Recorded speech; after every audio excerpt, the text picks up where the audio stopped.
Alex, welcome to the podcast. This is great. We've just met. For years, I've been the guy in Ob's ear telling him, like, hey, pay attention to this World Economic Forum shit. Hey, look at this thing. I've sent him videos here. I'm like, this is all totalitarian bullshit. This is, and I'm trying to switch him on to things. I turned him on to Bobby Kennedy originally. I was like, hey, man, you got to read this book. Because I can say it now. I was anti-vax long before fucking COVID. Yeah. Having kids, I had to cross that threshold. I read Susan Humphrey's book, Dissolving Illusions, and I read several others, Dr. Thomas Cowan included. And my son's 10 years old. My daughter's 5. They've never had a shot. They're perfectly fucking healthy, perfectly intelligent. They're not causing, the return of measles or any of this other nonsense that you hear. I kind of had a different look at COVID because of that, or this kind of full court press for only one medicine when I already didn't believe in that medicine to begin with. Right. And so, I turned him on to Bobby Kennedy's book, The Real Anthony Fauci. It just takes one book. That's the thing. Being someone like yourself who realizes what the vaccine thing really is, or at least what it's not, you see all these people supporting it still, and all it would take for any of those people is to just read one good book on it. Because the whole thing is built atop misinformation and basically ignorance. The only way that you could support that. Or you meet one mom, right? Yeah. That was the thing in Bobby's case where like he's talking about doing such great work on the environment and getting metals out of water, out of the river, out of our fish, out of drinking water, and how those metals are causing a lot of neurodegenerative disease and things of that nature. And they've got moms saying, what about metals in these shots that are mandated for my kids to go to school? He's it's just one little rabbit hole. But I think like if you watch a documentary, and Del Bigtree did such great ones from Vaxxed and others, where you see that for yourself, where a mom's like, we take our kid in, like we know every stage of that kid. If you're a parent, you know every nuance to your baby. The first time when they go from just staring into space to like locking eyes with you and seeing you for the first time, there's a moment there. And it doesn't happen right when they're born. It happens weeks later, sometimes months later. But then when you see that, you're like, oh, wow, yeah, you see me, buddy, and I see you. Each one of those stages is there. Then you take your kid in for whatever they're supposed to get, and they come back, explosive fever, never make eye contact again, can't be held, and you're supposed to believe that that's just fucking coincidence? Right. Like, come on, dude. But like you see the moms that talk about that, their experience with that and how they're just, immediately told that's no, this is, this isn't it, or it's just late. So it can come on late stage, that kind of thing. It might not be born with it, but it comes on at a certain time. It really is freaking, it's crushing. It's crushing. It's crushing to think about, especially when you think about kids. Yeah. But yeah, getting him into all that stuff, that was kind of my thing. It was just like, hey man, you got to see this and stuff. And so it's funny now because he turned me on to you. He's like, hey dude, I think you'd really appreciate Alex's work. And the title of your book grabbed me hard because I was like, oh shit, it's the coming world nation. This is written in the pretense of like, this is unavoidable. This is where we're going. And that was fascinating to me because it was like, yeah, there's a part of me that I've had to think about that. Am I resisting the inevitable? Am I resisting the push of something that maybe isn't just going to take place, but should take place, right? And so I think I've constantly trying to wrestle with those ideas too and grapple with those things. And I remember Neil Donald Walsh, and I promise I'll shut up here in a second, but he wrote Conversations with God. And some of that you can tell is just Neil, if he's talking about alcohol and he starts yelling, I don't think God gives a fuck about alcohol. Or else it wouldn't be in existence. But he really talks about, the need for a one world governance. And he says, by any means necessary. And I was like, damn, dude, would God say any means necessary? Right. That's And so who knows there? But it made me chew on that. If that is something where like this is the inevitability of all races, and you think about highly evolved beings or other, epochs in time where there were advanced civilizations, it would take some type of, a governance on a global scale to make things like that work, especially when you bring in the technology that you're talking about in your book. So I would love, like, what drew you into this whole field? I love that you bring in Manly P. Hall. You bring in so many greats, that kind of really tie it in a really nice bow in the end. So I love your work. I want to say that, but I'd love to hear your story on like what got you into these fields and what switched you on. Well, My initial background academically is in the social sciences, and my undergrad is in a field called human geography. And that I was really interested in big picture evolution of civilization, going from tribal to first states to modern civilization, that story. So I started studying that when I was a teenager. Works like Jared Diamond's Collapse and Guns, Germs, and Steel were pretty notable works in that field. But yeah, I studied human geography and basically was interested in the long-term development of mankind, particularly to inform where we are in the present moment. I've also been aware, just since high school, just being innately interested in it and having a good teacher to introduce me to the idea that the world is in a state of crisis, profound existential crisis. Originally, I was coming into awareness of that through the environmental crises that are kind of building up and the friction between our economic system and the environment. And so from an early age, I just felt that this was like a momentous time in history. And I had some context for understanding that because I had been studying, even from a relatively early age, like the broad history of our species. And so I just had an intuitive feeling that we're living through an important period of time, and events are sort of building towards a pressure point, but there's also an opportunity for defining what might come next. And so that is what initially kind of captivated me to start studying society. But as a scientist, I wanted to model, basically, the thing I was particularly early on really working for that was so hard to find was like, what's an actual good model of our society? And it tells you a lot that we don't have that. Because, there's actually a telling quote that somebody who's in a position you would think to know what's the particularly modern American empire, modern American society, like what is the actual governance structure? How is it organized? There's a woman named Catherine Austin Fitts who's been Huge kind of fan. making the round. Yeah, she's great. She said over the years, the governance structure of our planet is a mystery. And this is someone who's worked at the highest tiers of Wall Street, was an insider, has worked at the highest tiers of Washington, Bush administration. And her conclusion after all of that, all of the training she's been through, all the people that she's met, all the work that she's done, is she has no idea what the governance structure is. And so to answer that question, what is it? How is our species organized? You need someone actually with a background like I do, who has training in sociology, who can look at it like a system, who understands the deep history of it. And so beyond just the book, The Coming World Nation, I have a lot of work that's mostly right now on my podcast and Substack, but I want to get it out in sort of formal published form in the next year. But it tells the story of the rise of civilization over the past 12,000 years. And that whole series and all that work culminates in this book, The Coming World Nation. And so all the ideas in it are really supported by this large framework of history and this particular way of looking at the human species and human history. It's informed by sociology, but then it's also informed by what I added to that in my 30s, which was esoteric philosophy, and particularly studying first theosophy and Blavatsky and her teachings about the secret doctrine. She lived in the late 1800s, and then after studying her for about a year and a half, I added Manly Hall. And once I discovered him, I was like, this guy's the master teacher of philosophy and probably the most important figure, in my opinion, of the 20th century. Super underrated. And I've written a book about him, and I've done a lot of work analyzing his material, and I bring that into the fold. And so that's sort of what my intellectual influences are and how I got into the material that I write about. Well, I love that you're able to thread together so many different pieces. I think one thing that you do so well in the book is that you thread together multiple lines that have relevance at a depth that's satisfying. It's not just like a touch point. Like you hear someone online, they're like, oh, the Rockefellers, you never get past that. Right. Well, tell me more. What did the Rockefellers do? Like, why do I keep saying that name? Mm-hmm. And I think how you bridge through the Rothschilds and early European banking into the American oligarchy, and even just saying those two words together is such a phenomenal way to frame, like, what did that actually look like? Especially when you can understand the economics of, where Rockefeller was before they dismantled all the monopoly, and it's just like that just impregnated him. It's like you smash. I have the idea of like, this has happened a couple times on the farm. We'll smash a spider. Usually we just toss him outside.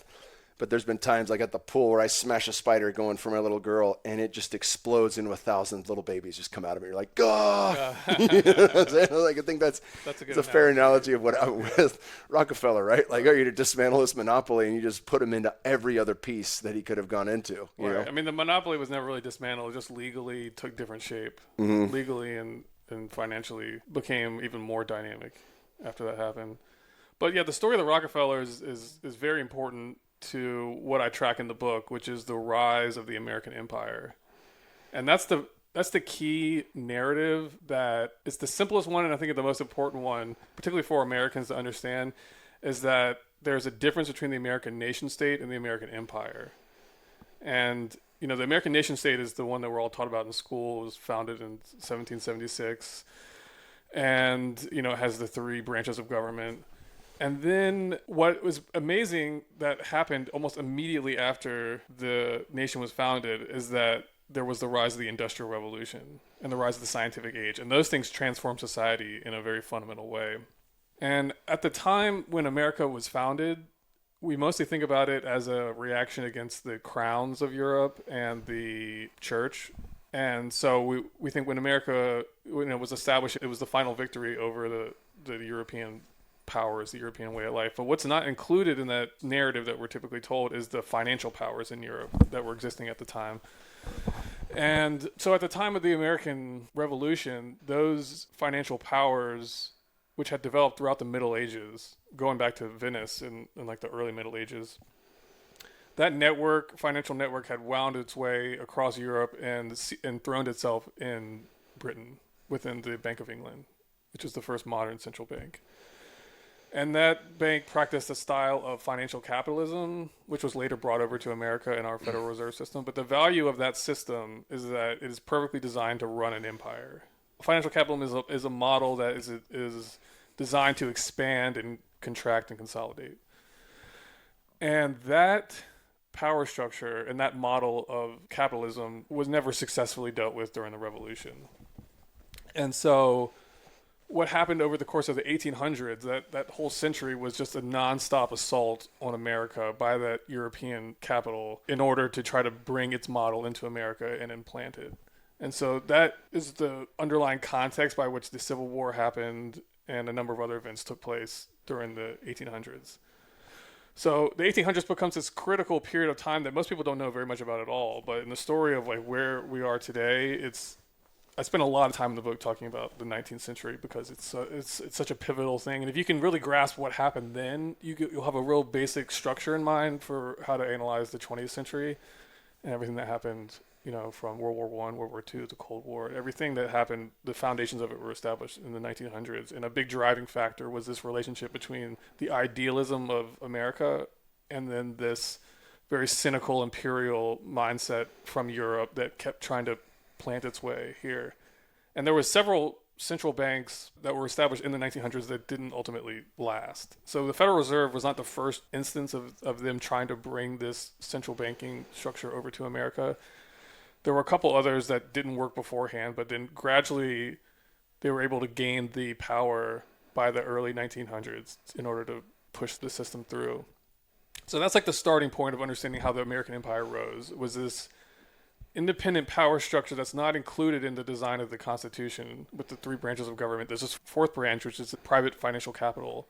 And that has had a very strong impact on shaping the American destiny since the time of the Revolution.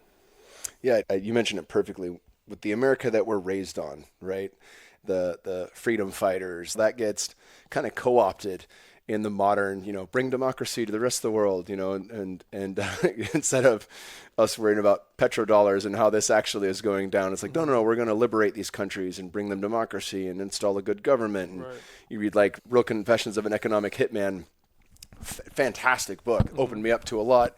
But also, I mean, that's a deep dive into one section of your book, right? So like seeing this, how you lay this out actually really was additive to some of the texts that I've already read before because it painted them with the why. It gave a deeper context to them. Yeah. Well, another thing that I try to add into it is, again, it was where the sociology comes in, because I talked earlier about how the scientific and industrial ages rose almost immediately after the time of the founding of the country. And So that transformation that took place interacted with this European power, European money that was moving in and trying to have its own influence in America. And those two motions combined to form the new money oligarchs in America. So the old capital of Europe was based on the agriculture, old school economy. They had kind of mastered that over a long period of time. Trade, slavery, raw material mining, mercenary armies. Those are like the traditional industries of the old money capital. When the rise of the industrial and scientific age came about, these whole new power structure of corporations came into existence. And large industrial corporations, large monopolies, large combines, and these were all based around harnessing the new technological potentials that were emerging at the time. And so Rockefeller is a good example of this. He was one of these new money American oligarchs who rose just ruthlessly. In the early days of capitalism, it was just ruthless. Like, they're called the robber barons for a reason. It was like kill, steal, do whatever you can to win this game of Darwinian survival of the fittest. And so there basically came to be kind of an alliance on one level, but then a competition between these new American money class, which was riding off the back of this industrial revolution that was taking place, and then this old money that was looking for a new place to park itself. And those two sides came together in the project to found the Federal Reserve. And then once the Federal Reserve was founded, you no longer have the original constitution of the founding fathers, because it wasn't designed for a private banking corporation. It wasn't designed for large industrial corporations either. So the difference between the American nation state and the American empire was established during the 1800s, and it sort of the culminating moment was the establishment of the Federal Reserve, but it heavily involves the rise of the robber barons, and they ultimately took custodianship over the project of American empire and sort of outmaneuvered this old money class, like the Rothschilds, for example.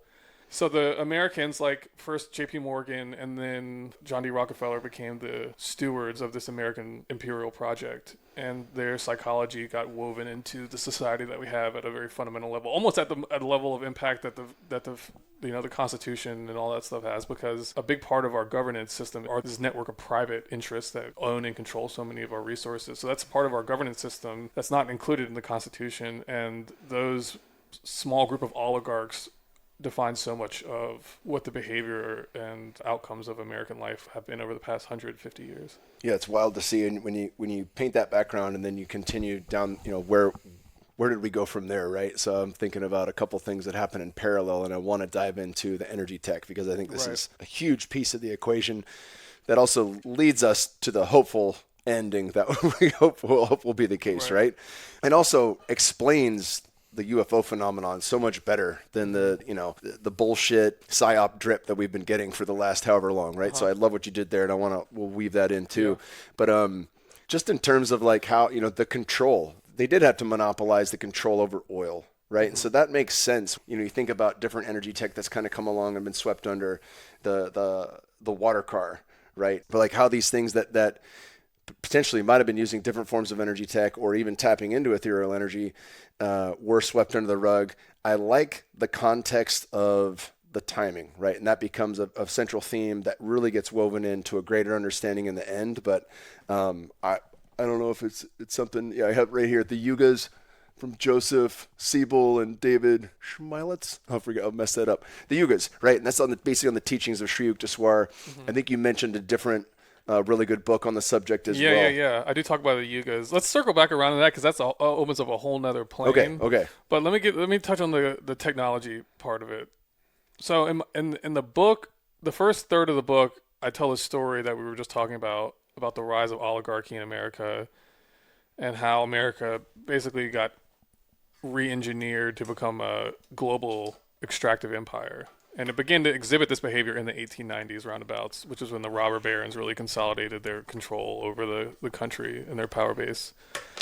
And so that's when the real changes began, when America really started to become this empire. And that's, if you want to talk about the deep state, that's when the deep state is founded. And the deep state is really the network that surrounds this oligarchy that emerged. So the deep state is really like the instrument of oligarchy and the instrument of building out this empire and converting America into an empire. So America was destined to become the successor to the British Empire. And so that's the first third of the book, is talking about that story. So then the middle of the book, the second portion of it, I go back into the story of the 1800s, and I talk about a story that's been very much overlooked, and that's the story of the flying airship mysteries. And what that points to is basically at the very beginning of the scientific and industrial ages, a radically different paradigm of science and technology began to be discovered. At the same time that our conventional paradigm was being discovered, there was basically more or less two competing worldviews about science. One was basically more materialistic, and that became the modern science that we know today. In time, it would evolve into that.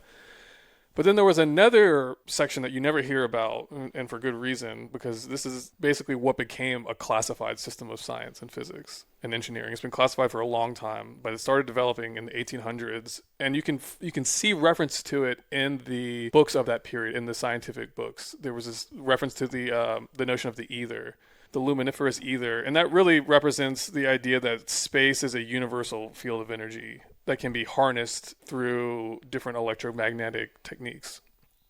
And so it's a fundamental different way of looking at space than conventional physics. It's really the difference between an open system view of physics and a closed system view. So we have a closed system view, but the ether-based view of physics is an open system view in the sense that you can interface with this universal field of energy. And so the types of technologies you can engineer based on this new paradigm of physics, or it's new for us, but this more ancient, that's really based out of alchemy. The types of technologies you can create are just radical in the sense that the UFO is basically the modern version of what that could end up looking like. But an early version of this technology that included anti-gravity, included super fast travel, there's all these records that emerged in the 1800s, newspaper accounts, lots of different evidence that we can point to that show that an early phase of what we call UFOs today was back then. They were called flying airships. And this technology seems to have existed. And you can kind of track its development from the information that we have available from like the 1860s, 1870s. You can just see, you can see the threads that we can find. You can see a development. It's a very human technology. It's a human thing that's being developed here.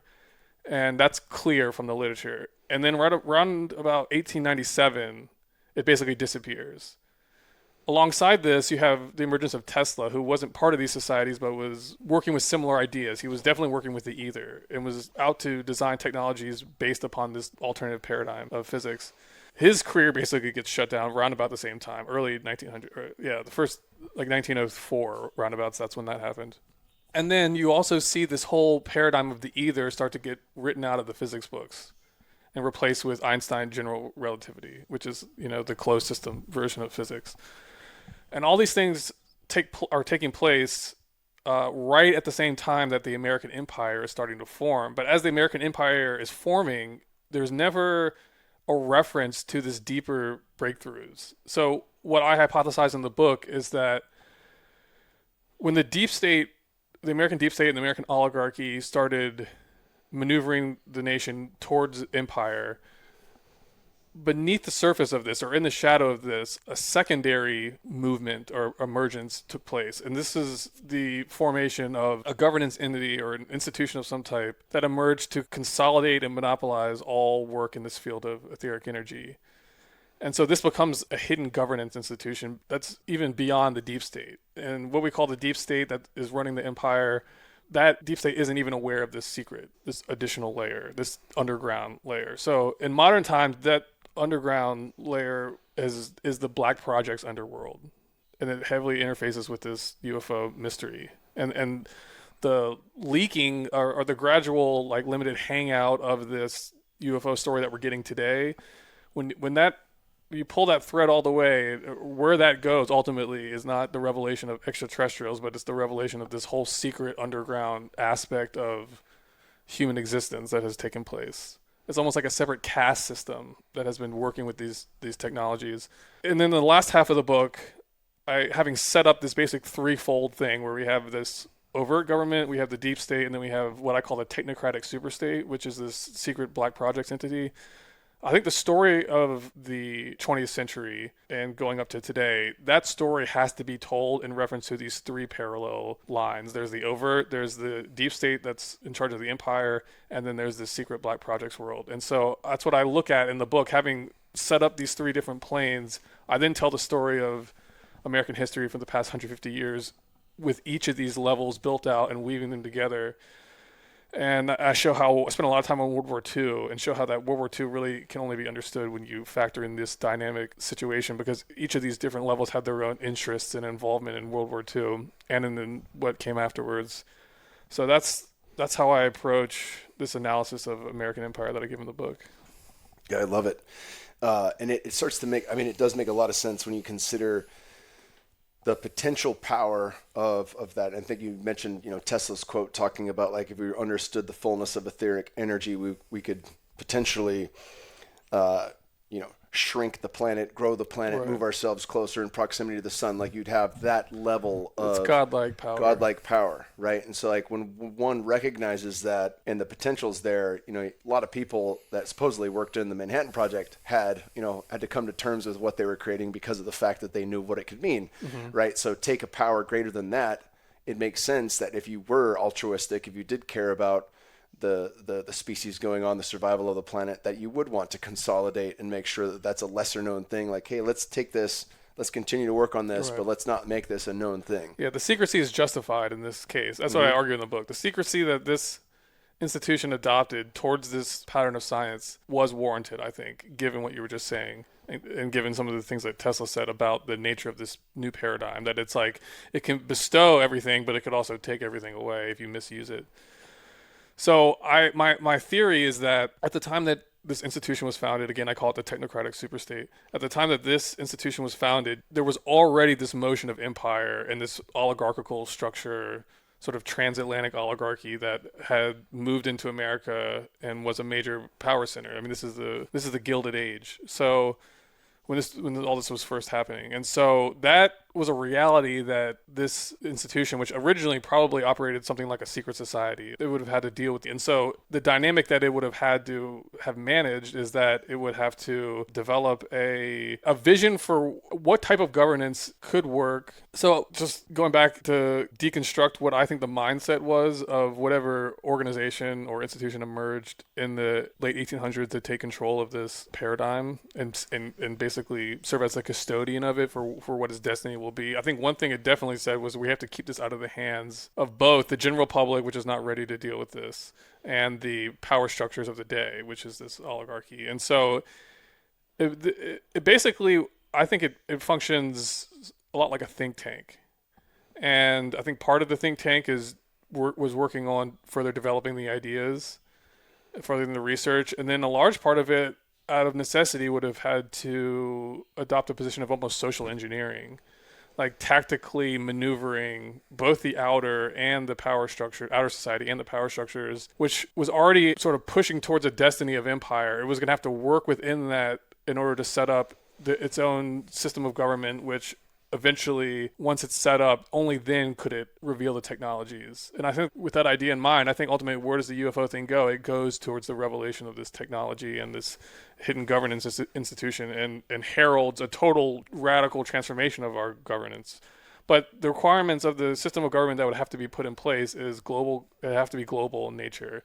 And it would have to be able to ensure information security, because the type of technologies that we're talking about, the ether-based technologies, you don't need massive uranium enrichment plants to do it. It's not something that only a few well-funded nations can realistically develop. It's something that even an individual who's well-versed in electromagnetics and has just access to basic things, if you know how to set up a amplifying wave, then you could do that, from your garage and potentially set up a wave that could destroy something very large, And so it's that kind of thing where the knowledge has to be preserved within an environment where it can be protected. I think that's a minimum requirement for ever releasing this knowledge.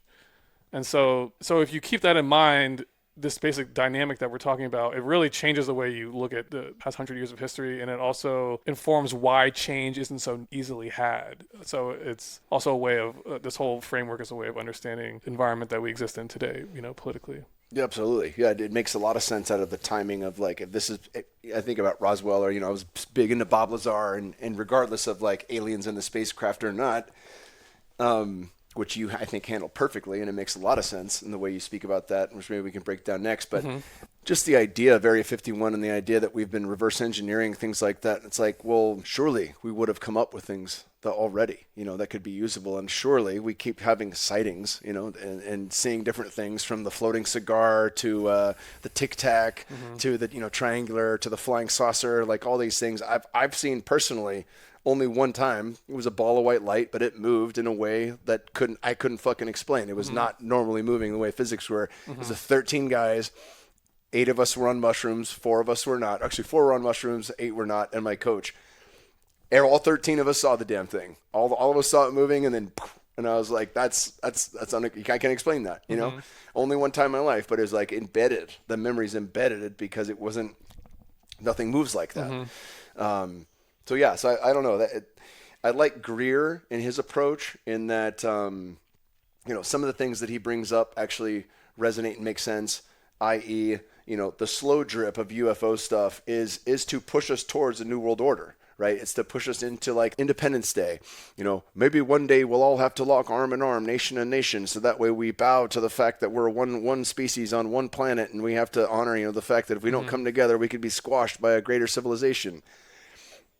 It's the idea of seeding that, which is why you start bringing in aliens and things of that nature, that actually makes sense. And at the same time, when you think about the needs of a technocratic superstate and its ability to bring forth energy with this much potential, also having the same needs, then it starts to make sense for more than one reason. Yeah. All right. So the way I approach the alien topic, if you want to get into that, well, first off, as a philosopher, I have to conclude that the idea of an alien or extraterrestrial is not a philosophic idea, in the sense that the basic premise of it is that there's an other. And in philosophy, it's very well pointed out that the universe that we inhabit and the world that we inhabit, the solar system, is a unified entity. That there's no there's no like competition between unified entities. It's like this is a unity that we're in the same way that a cell within your body is part of the unity of you as a person.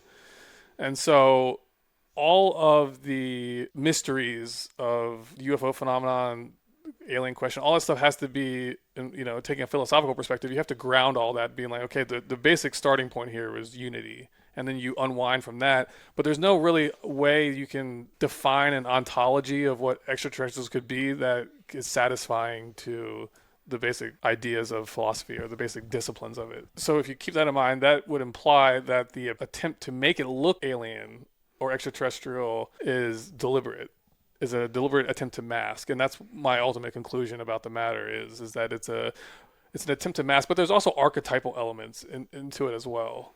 And so there's also a deeper aspect of the unconscious that's being stimulated by that. And so we can't help but want that explanation as well. It's very attractive to our state of mind at this point in time in our evolution. And so I think that, that's where I ultimately stand on the extraterrestrial issue. But to justify that, I go through the history and kind of argue that I think you can make a good case that this is the best way to analyze it. And part of that is investigating the airships of the 1800s and the fact that they disappeared seemingly overnight after a trend in which they were becoming more and more prominent. So they basically disappear, and then you have about 50 years when you don't hear anything about the topic. There's no more sightings of anything. All the science of the ether has been, at this point, written out of the books. We now have Einstein. As we approach World War II and enter World War II, there's basically no reference to this. It's been, what I argue, been safely sequestered within the silos of this governance institution that has emerged to take control of it. So there's no mention or sightings of anti-gravity or any of these technologies. And then with World War II, you start to hear whispers of it, and then particularly 1947 is when you first see this technology appear again. But when it appears, it seems like it's all that old history has been forgotten. Mm-hmm. When it appears in 1947, it's as if it's the first time anything like this has ever occurred. Any type of unexplainable flying object, and it looks different than how it used to look. And rather than look like a steampunky kind of vehicle like it did like the airships are described, the modern version is sleek, metallic, circular, but it's doing the same essential things that the earlier versions are doing. But it's made to look, it's been sort of repackaged in a totally foreign way. And then when these sightings happen, they're kicked off by this very controversial event, which is Roswell.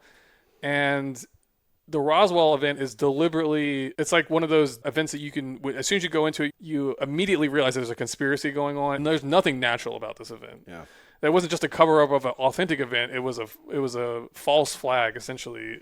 And then it basically seeds the idea of this completely foreign mystery, alien kind of explanation for something that otherwise we would connect ourselves to this phenomenon. And that can only happen if you erase the past history that I was talking about, particularly the 19th century airship mystery. So from 1947 on, and it really starts to build as you go through the decades, 50s, 60s, 70s, it gets more and more intense, where there's this move to take that whole phenomenon and associate it with aliens and then completely mask the fact that we now know for sure after World War II there was a permanent research institution set up in America to research these things.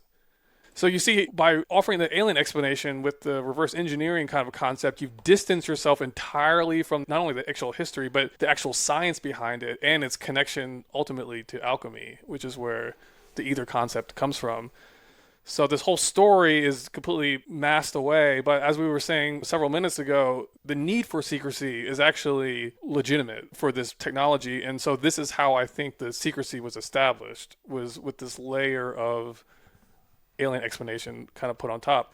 Now, having said that, I think there's a large part of the military industrial complex that does believe there's aliens or maybe thinks they're reverse engineering craft. And that's part of the complexities of secrecy and compartmentalization that come on board, because when we talk about a secret institution that's emerged to be in charge of this technology, that doesn't necessarily mean that that institution is fully like transparent within all its different branches. Actually, I think it would be more like the opposite. There would be like a brain in the middle, and then there would be all these offshoots, and none of the offshoots would understand or know what the main mission and the deepest science of the core would be. That's how you would maintain secrecy over this large project. And so it gets complex when you start to look at things like that Stephen Greer talks about, which is like fake alien abductions and a lot of dark shit that is part of this effort to engineer the alien explanation and cover up the rest. That a lot of that, it's hard to tell which aspects of this are like maybe like a rogue group within this structure or something that's just not read into the sort of deeper mysteries. But I ultimately don't feel that the real center of this project is an evil or nefarious entity. I think it's dealing with realities. And I also don't think you could work with this technology and these ideas for a long time and have that type of mindset intact, because you're dealing with the dissolution of materialism. And along with that comes a number of other psychological changes that we're collectively all going to have to go through as this new paradigm gets revealed. So whoever was the early adopters of it, I think we can't assume that just because they're keeping a secret from us that they're therefore evil. I don't necessarily think that that's true. I just think that rather than make a judgment about it, this is the scenario that I think has taken place over the past 200 years. Yeah. It makes a lot of sense to me when you bring it, when you start to factor in the case of like, this could be a really important reason why they start to make it extraterrestrial. So there's, people on the inside that are developing the technology. There's people on the outside that are brought in. That way we have all these different points of view about the topic, but everyone's still engaged with the topic on some level, and has an opinion on some level. So there's still some buy-in culturally, right, which is necessary, whether it's what leads to the New World Order or not. But I mean, just getting back into like the New World Order, you've seen guys, from Kissinger to George H. Bush, talking about the New World Order and the need for it and all these things. And like, to me, it was just always a weird, like, what is this, like a secret society push for this thing? Like, why do we keep talking about the New World Order? Is it religious? Is it a Zionistic? What does that look like? And I like the idea of the Technocratic Superstate needing to piggyback off of the American Empire's establishment of that. You think about China, and follow David Icke and stuff like that, where he's talking about, this is, if you want to see the future of the West, look to the East. And so you can see, what that looks like right now. They very much live in a totalitarian technocratic state. They're past the point of social engineering. Now it's just grading, right? Your social credit score is your grade. And so that determines your ability to move. It determines your ability to buy or purchase. It determines the whole thing. And that's wild because there's every fiber of my bone says, "Fuck no, I don't want to live like that." Like I want to have a little plot of land. I want all the freedoms that I have. I like owning guns. I like being able to shoot guns. I like being able to do all the things that I do now. And fuck carbon footprints. Let me just say that too, right? Like I'll put more trees in the ground. I'll do regenerative agriculture and sequester carbon. That's how I'll manage that. I'm not worried about my flights and what kind of car I drive. But it also makes sense. From the necessity, and I've been thinking like to some of the other books, like 1984, George Orwell versus Brave New World, Aldous Huxley, and how there was a great argument from a buddy of mine I had on this podcast a long time ago on how it's not going to be Brave New World. It's going to look like, or it's not going to be 1984. It is going to be Brave New World because we'll be seduced into it. Right, the convenience of it all. Right? You know what's funny? You mentioned that. I think about that all the time because I have like a little THC stick here, and it's like this is the Soma stick. That's like this Soma is stick. it. Yep. We're gonna put you on a little vacation real quick, man. Don't worry. Take a deep breath. Have your little stick. You'll be good. It's true. I got my snooze right now. I got a little bit island vacation for a minute here. But yeah, how it's there's almost like they realize the forceful hand hasn't worked. There's always revolt at some point from the forceful hand. But if we can seduce us into that, the mass engineering of us saying yes to, sure, a little bit more control, sure, a little bit. I mean, America has more cameras in it than all of China by like 4x or something like that. I think that China's already living that way. We're not living that way now, but this thing is seeded that way. I mean, all of America is absolutely seeded to be run the exact same way China is. 4x, right? And there's still more stuff going up. There's still 6G towers on the way and all the other things that are really only necessary for mapping people in real time, right? And so I think about those things too, and I really appreciated the way you maneuver this important technology, not maneuver it, but the way you place this important technology and the significance behind it, because a lot of people, that are like, fucking 0 point. It exists. There's no way it doesn't. We're in a torus. We can access that. And you look at the greats who already did, and they were stifled and shut down. There are blips in history that point to that. And then you start to take into account these cosmic cycles, right? And that really makes sense too. Like it might not have been J.P. Morgan or Thomas Edison. It could have been fill in the fucking blank. The world wasn't ready for it yet, and that would have been stifled no matter what. Right? He was ahead of his time, that kind of thing. That starts to add up and resonate and make sense. So let's talk about these cosmic cycles. A big one that I've been into since COVID was the fourth turning, right? A much smaller cycle, 80-year cycles, the 20-year cycle, and then crisis period is the fourth one, the winter, right? And we're in the winter now, and that these are 20 years long, but also these much it's funny. I don't greater know. cycles. I haven't gone into the turning view yet. I mean, I'm kind of vaguely aware of it, but it's interesting that it's in 20-year cycles because the Saturn-Jupiter cycle, which is called the Great Conjunction, that goes in 20-year cycles. And I'm wondering how much of a alignment between the Saturn-Jupiter conjunctions and the turning is. And the interesting thing is there was a Saturn-Jupiter conjunction in 2020. And it was, they go in like hundreds of years, like they go over 20 years, but then there's these like larger patterns within that. And the one that took place in 2020 was I think it was like an 800-year iteration of that conjunction in terms of where specifically it happened. And it was also met by Pluto. And I have an early publication that I did called Psychology, the Science of the Soul. And I delve into the relationship between Jung's model of the psyche and astrology and how you can use the Jungian approach to understand why and how the planets and the zodiac influence us, both internally but also synchronistically in our lives.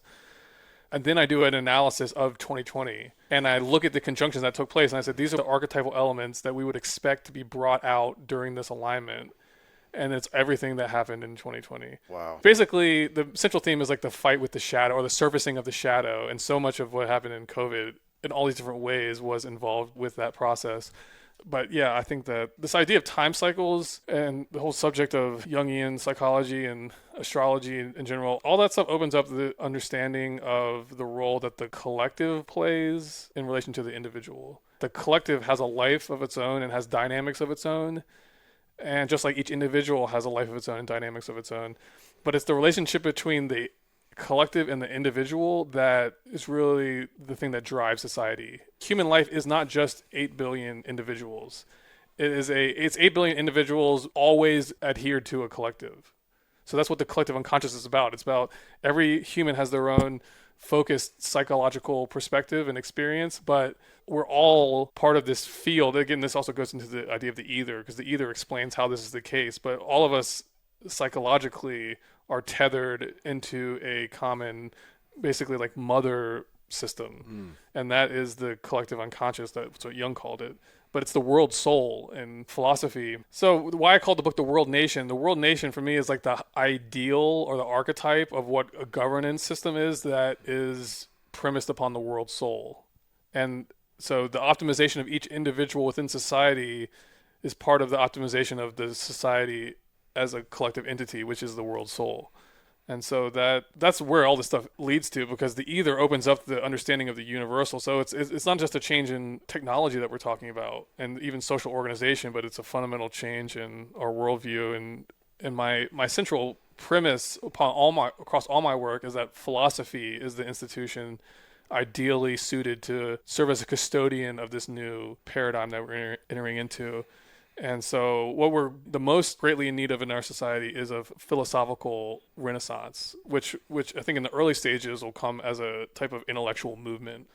Because there's so many people who are orbiting in the world of philosophy, but there's like a basic skeletal structure that you have to adopt, in my view, in order to qualify to really be to qualify to be a philosopher, to be philosophical. And I think that if we could, part of the movement, in my view, is if we can establish that standard, I think a lot of people will come to it. And that's how you have all of a sudden a lot of people being like, hey, philosophy is the key, from all these different walks of life. It's not like something that has to necessarily emerge, like one person coming up and saying, I have a new idea. It's philosophy. I call my podcast a wisdom tradition because philosophy is this shared lineage. It's this shared resource that all cultures, all nations and people hold in common. Each had their own great teacher at some point.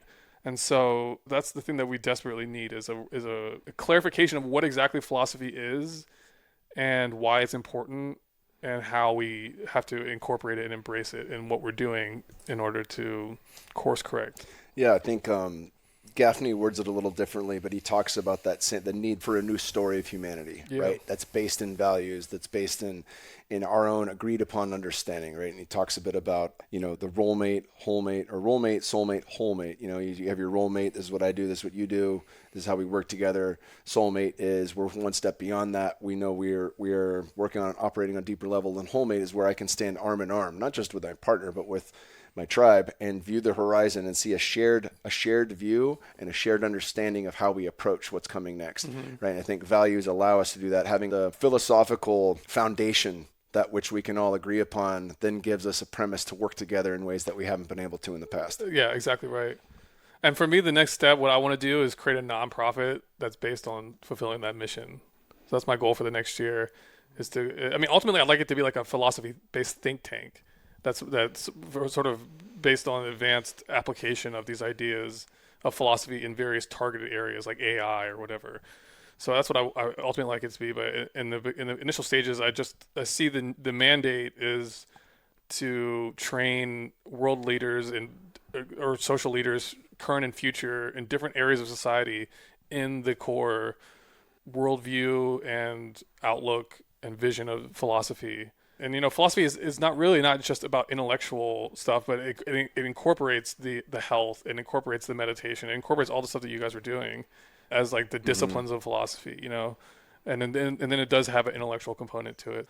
But you're exactly right. That's what the value of it is. Philosophy is this shared vision to motivate shared action. And the great thing about it also is it's not a shared vision among like the labor class fighting against the other class. It's like they all need to come to it in their own way, But I think specifically the people who need in the most immediate context are the people who are running the large corporations. And right now their version of this is like the WEF, the World Economic Forum. So they're only getting materialism and of this very super ridiculous version of human history and idea about what human potential is, and it's just all material. It's all based on the limitations of materialism. Right, even transhumanism, right? I love that you touched on Gates and the eugenics movement and how it's that never went away. It just got rebranded. It's completely alive and well. Eugenics is naturally the psychology of oligarchy, particularly when the change happened. So in the shift from the old money dynasties of Europe into the new money class was more scientific and technologically oriented. But the old money class, the way that they justified their position in life was through their birth. You were part of a class. And the new money class, a lot of those people came from were poor, then they rose to become titans. So it wasn't about birth anymore. It was more about if you had achieved it, then you were the survival of the fittest and you were naturally the best. So it became a new rationale needed to be discovered to justify the asymmetric wealth that a very small number of elite held over the masses. And so as the scientific age progressed, then you moved into more specific ideas about genetics and molecular this or that. That's where the trajectory of their thinking went, into this direction of eugenics, because it's naturally about our genetics are superior because we're in a superior position. You look at the struggling masses, it's not, you don't factor in any of the other socio-economic context that keeps people in poverty and just blame it on the genetics. So it's naturally something that would be attractive to an oligarch, and since the World Economic Forum is basically an oligarchical institution, it's natural that it would be the centerpiece of the idea. But it also goes to show you that looking at their ideas and their value systems and their vision, it's all materialism. So that this power structure that we know exists, it is powerful, it is moving a lot of things.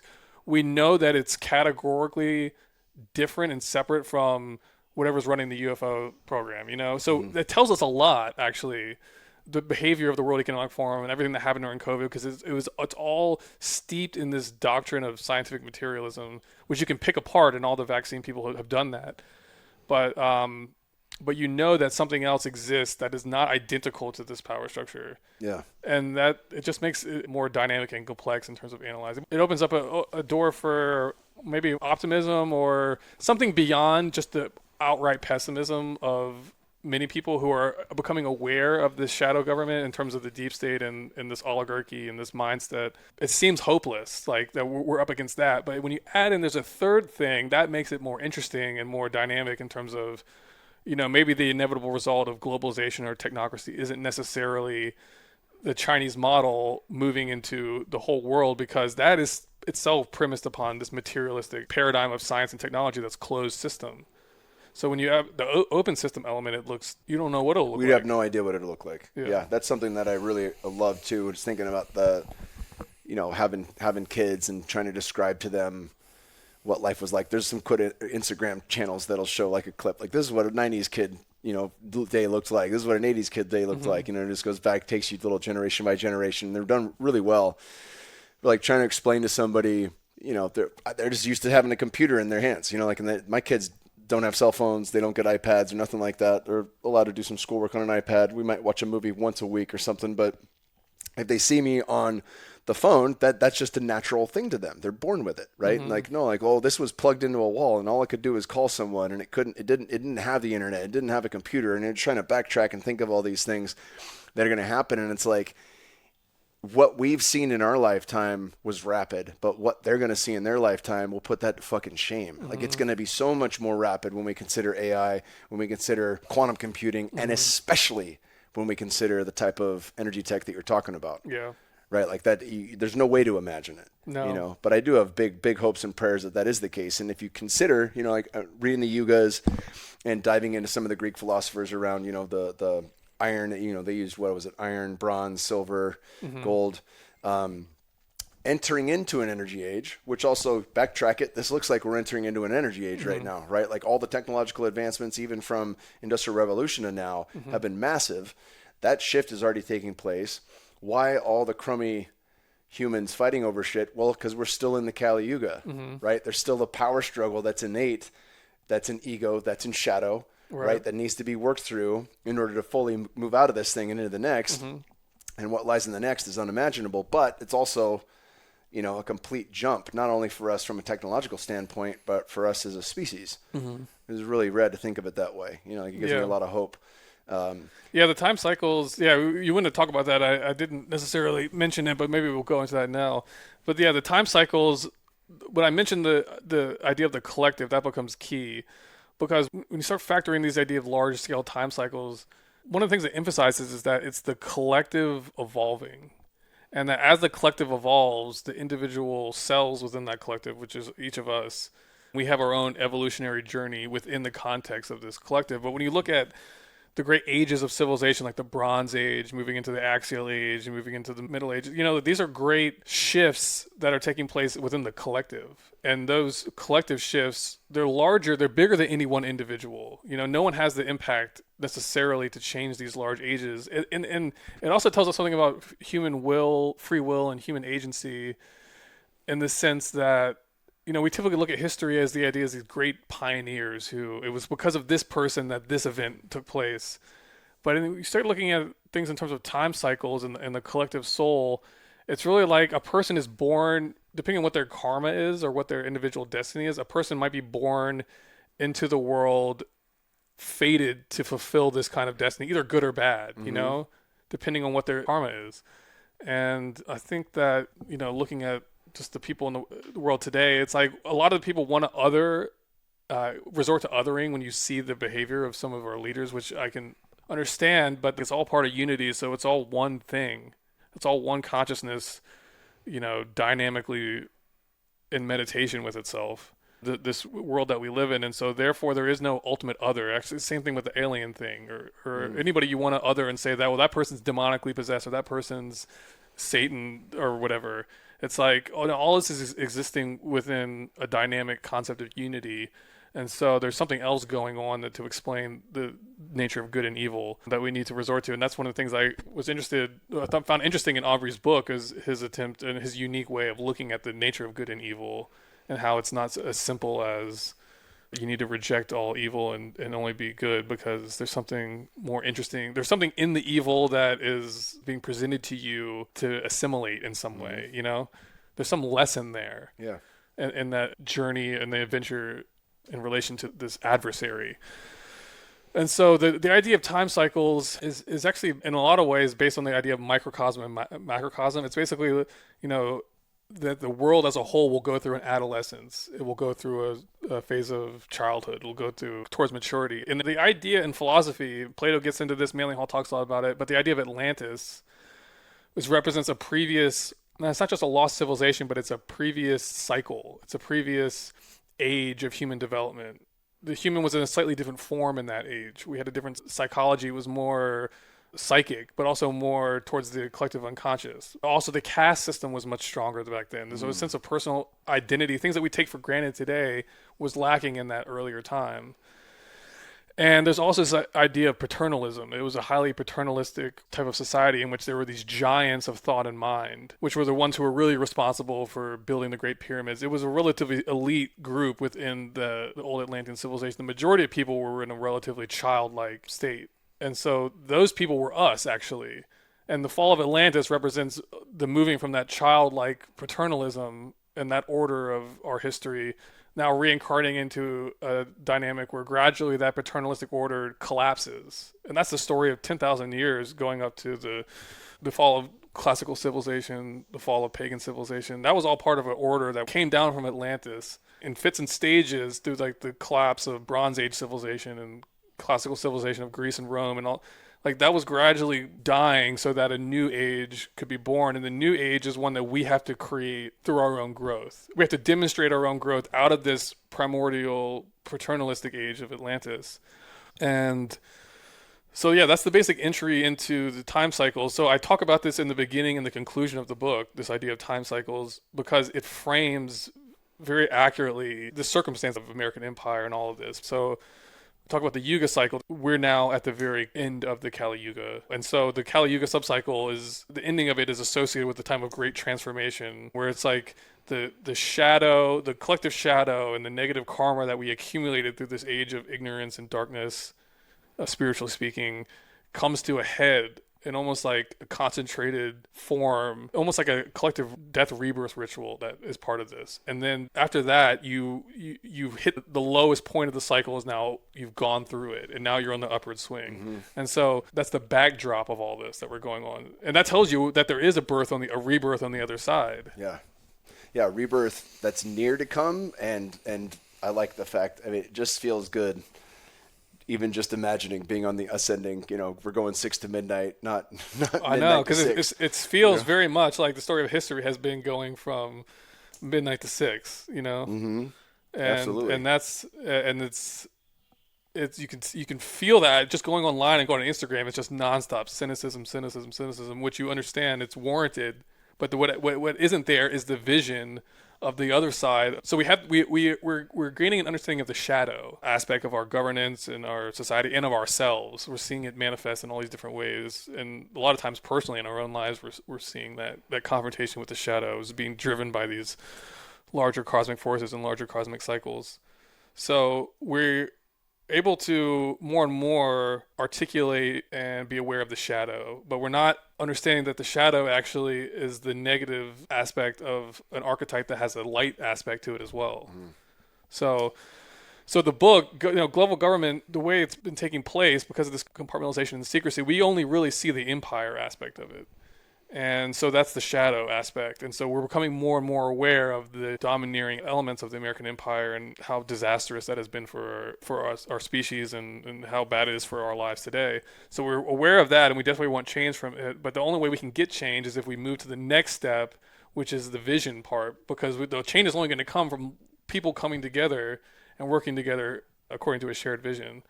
And so that's where the light aspect comes in. And I think philosophy, again, is the proper steward of that, of differentiating what the light and dark aspects are and what the meaning of them are, and how to, within your own life, but then also collectively, how to transmute the darkness into the light. That's all within the purview of philosophy, and that's what alchemy is about. So the time cycles inform us a lot about what we're going through, and that's true on the planetary scale. Like I was talking about these conjunctions of Pluto and Saturn, but then there's these larger time cycles like the Yuga cycle, which transcends that and is even part of a larger cosmic system. Hell yeah, brother. Well, you've done great, man. Great work. I highly recommend this book for anybody. We'll link to it in the show. Is it out now? Yeah. It's out on Amazon. We'll link to it in the show notes.